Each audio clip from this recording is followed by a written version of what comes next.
All right, so we're now streaming live. Do we would we like to wait for Lee, or should we just get underway here? I think we should just get underway. Okay. So welcome everybody to the Community Center Select Steering Committee meeting of Monday, December 18th, 2023. I'll call this meeting to order at 10:03 a.m. And the first item on our agenda is the introduction of any late items, which I do not think we have. No. I'm seeing it. Yes, so a no. And with that, I'll look for a motion to approve the agenda for the December 18th meeting. Moved by Rob, seconded by Councillor Getty. Any discussion? I've got one small change. Yep.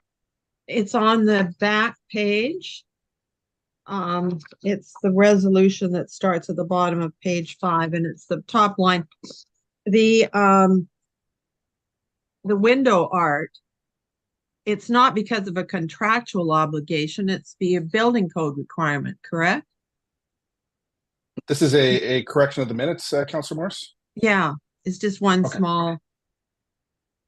So we'll approve the agenda first, and then we'll look at I'm the sorry, I minutes thought you were next. into the minutes. I'm happy No. with it.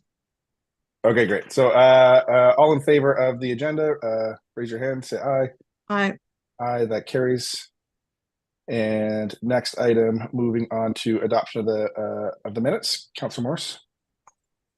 So can you see it, Liam? It's the last page. Very top line. We're talking about the window art, and the reference is that the existing contractual obligation to install safety markers on the floor to ceiling windows. It's not a contractual obligation, it's a building code requirement, isn't it?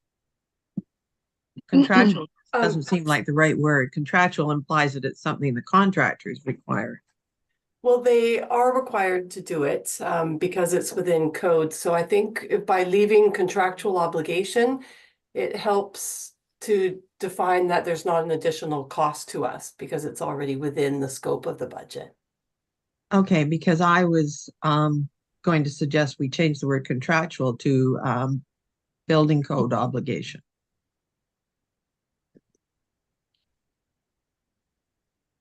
Yeah, I think It could be done. It does look like this was a move seconded and carried motion from a previous meeting. Were you looking to reconsider that motion entirely, Councillor Morse? Or No. Just I guess I'd have to go back and look. And if you're telling me that that's the motion that was on the agenda, then I guess no problem. Okay. I didn't. Yeah. I'm not seeing any objections from staff that it's going to affect anything. No? Okay. It doesn't affect anything. It's just the understanding of the public. Right. Okay.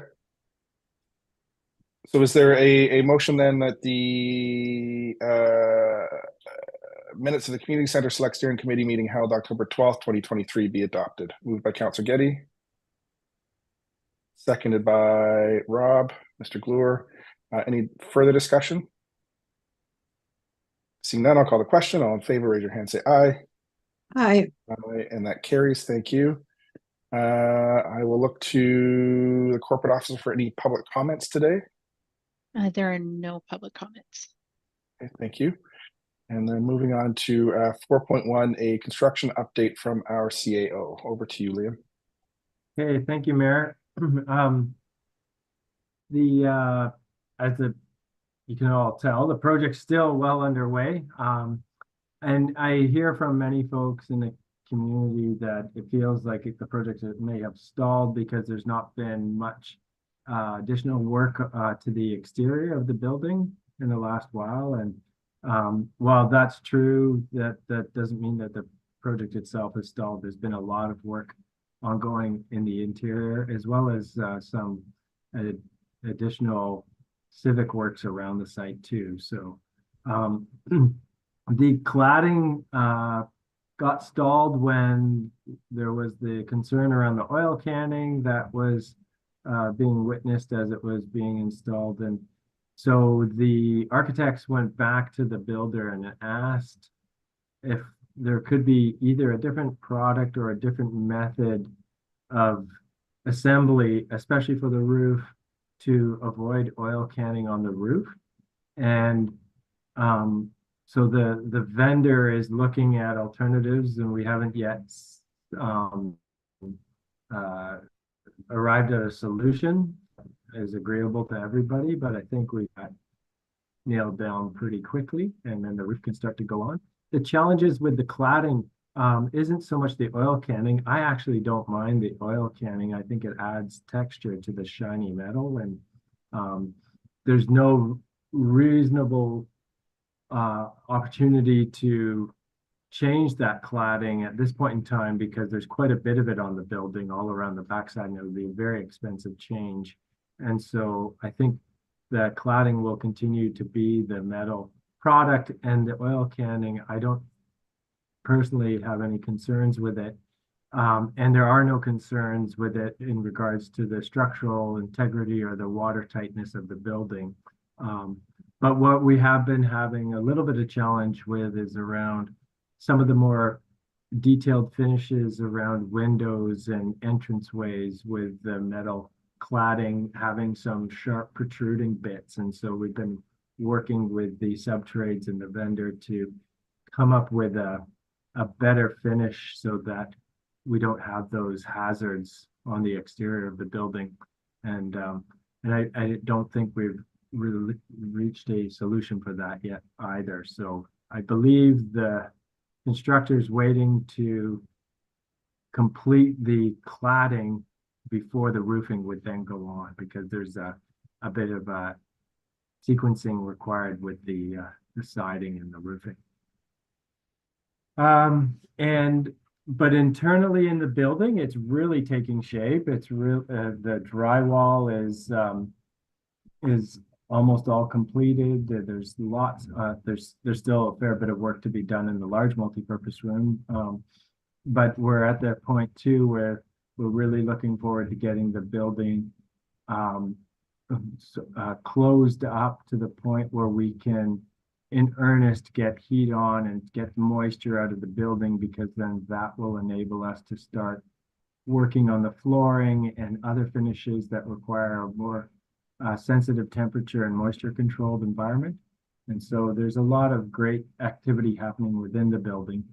And I know Councillor Morris had a few specific questions that I think are worth addressing, so I'm going to try to pull those up.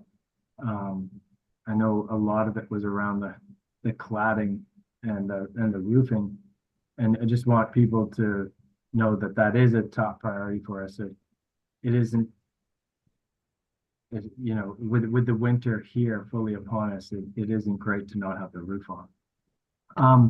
The shingles that are going on are hardy board, so they are fireproof shingles. That was one of the questions from Councillor Morse.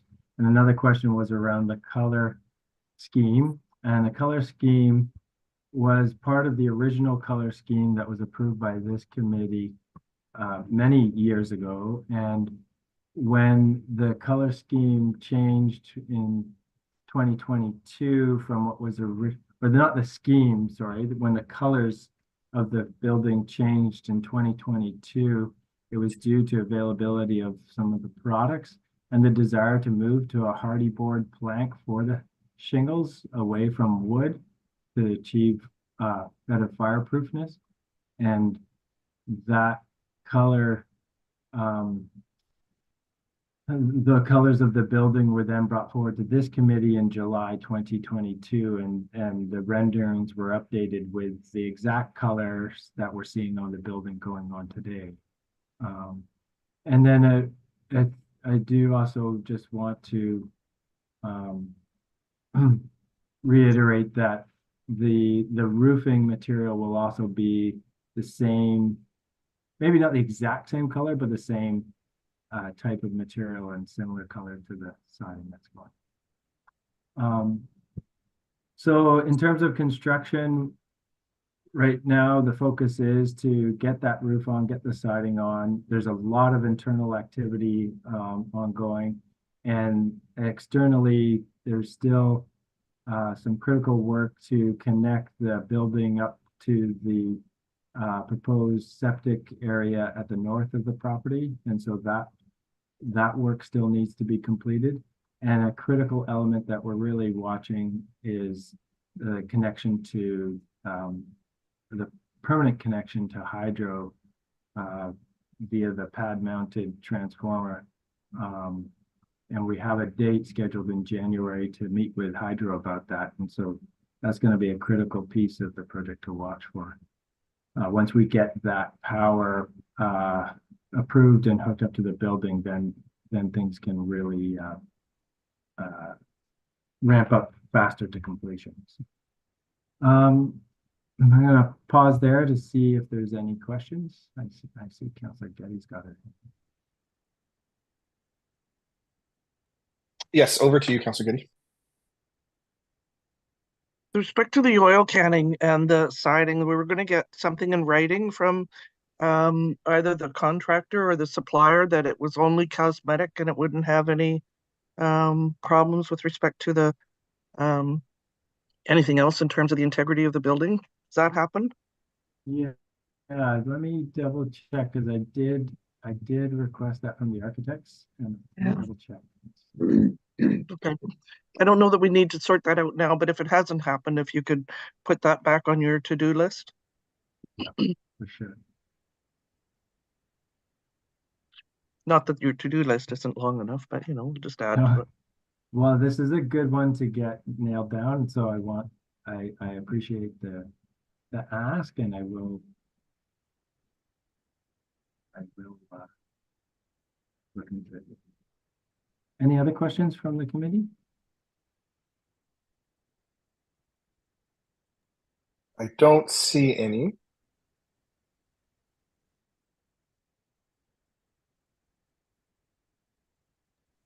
Anything else on your report here that you'd like to report out on, Liam?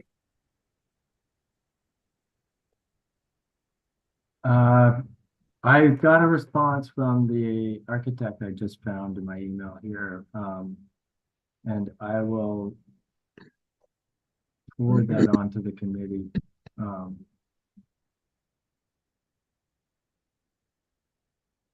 None of the causes of the oil canning would compromise the panel's performance.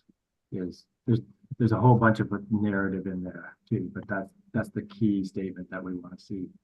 So I'll forward that on to the committee. Great, thank you. Any other questions for the CAO? Julian. It's not a question, just a slight enhancement to what Liam was saying about the interior work, just because it's a couple of things that are exciting that through much of the building, the first coat of paint is already up. So it's primed and painted through a lot of it, not everywhere.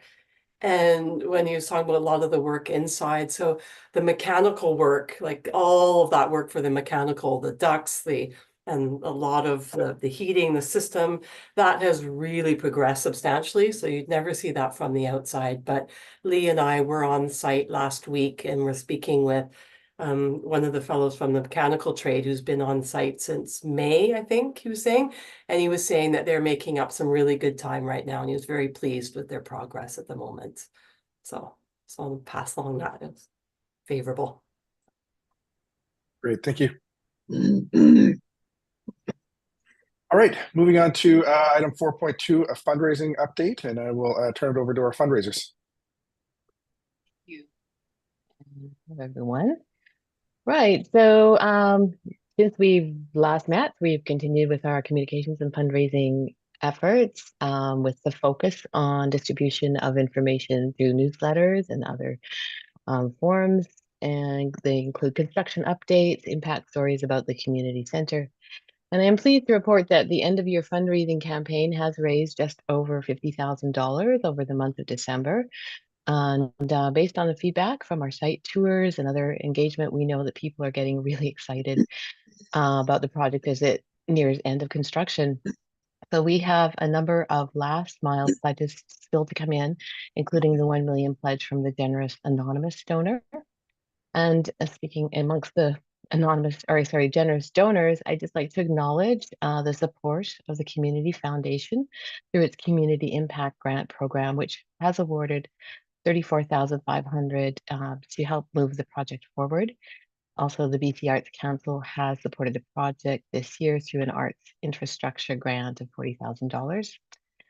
And while the clock is ticking towards the completion of the project, and as we advance towards the end of the year, there is still time to make a donation or sponsor a seat in the Performing Arts Auditorium and still receive a tax for 2023. So I just want to send that message. If anyone is struggling to find that perfect gift for someone special in their lives, or on their holiday gift list, there is the option of sponsoring a seat, and with that comes an engraved plate recognizing or honoring a person of your choice. And speaking of recognition, we are moving forward with the donor acknowledgement initiative. So as you know, anyone who has made or will make a donation of $200 or more will be recognized on the donor wall, which will be featured in the gallery space just as you come in through the main entrance to the right. And we are working with Cornerstone Design to develop the concept. And they will also be responsible for the fabrication and installation of the panels, which will be highlighted by a graphic line art component that reflects the unique nature of our island. And I'm afraid I don't have anything to show or share with you today visually, but we will see preliminary drawings in the new year, which we will bring forward to this committee for your review and approval. So representatives from Cornerstone have visited the building site, and they've developed a timeline based on the most recent construction schedule. And they've shown us examples of what we might expect to see. And I, with confidence, will say I think you'll be very pleased. What will be a timeless, elegant installation, thanking our community for its support of the project. So I think that's it for me. Shelley, do you have anything else to add? Or if there are any questions for us? Thanks, Jacqueline. I might just add that we were pleased to distribute a letter from Mayor Leonard to all of those who had made a pledge to the community center, giving them an update on where the project is at. We wanted to make sure that those individuals who supported this project early on were getting up-to-date information from the leadership of the municipality, and we'll continue to do that communication as we go along. We've heard from some that they would like to be the last mile. I think we are in that time now. I think everyone agrees we are definitely in that time now. And so the communication and the letting them know that is of an utmost importance right now. Great, thank you. Councillor Morse with a question. The donor board, is it going to be designed so that if people donated something afterwards, they can you can easily add people to it?